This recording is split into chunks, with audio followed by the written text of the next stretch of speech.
Hello, I'm Zachary O'Shea, this is Box of Teeth, and every year for the last 4 years I've gone ahead and shared a homebrewed monster for Dungeons & Dragons every day in October. So here is your monster a day for October 4th, 2023. This first week, the homebrew monsters we're going to cover are all members of the Waning cult, which is a group of mortals that worship the Waning princes, a family of dark fae.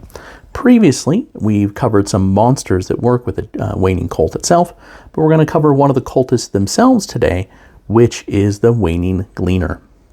The brute in the cornstalks was difficult to see until their ruddy stained scythe sliced through the plants, eager to spill fresh blood. Clad in a tattered coat with a burlap sack hood, the Waning Gleaner's eyes shined through the ragged holes with fanatic intensity. A slasher should not move so quietly as it slices its way through the crowd. Within the cult, the Waning Gleaner is the Reaper. They're not considered to be one of the initiated, but they're still respected all the same. While the Waning Scion and their devouts take care of spiritual matters, the Rushlight Chanter, political ones. It's the Gleaner's job to put the hurt on when it's time to make a bloody mess of things. Not that they are the sort of kick in doors and make a ruckus kind of monster. They stalk and terrify their victims before hewing them apart with an impractically large scythe.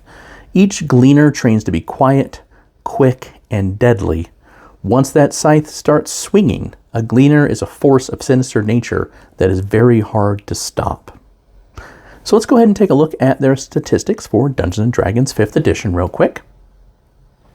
Now, the Waning Gleaner can be any humanoid. They are neutral evil. They are challenge rating 2. So they have a chain shirt, they have some hit points, they have the stealth skill, but nothing else really special until you get to the abilities. They have wheat from the chaff. So every time they reduce a creature to 0 hit points in the melee attack, they can use their bonus action to move and make another attack with their great scythe, and in addition they heal hit points equal to that creature's hit dice. They also have the surprise attack ability, so when they surprise a creature and hit it in the first round of combat, they do an additional 2d6 damage. And their only weapon is a great scythe, which they only get to swing once, which still hits pretty hard like a great sword.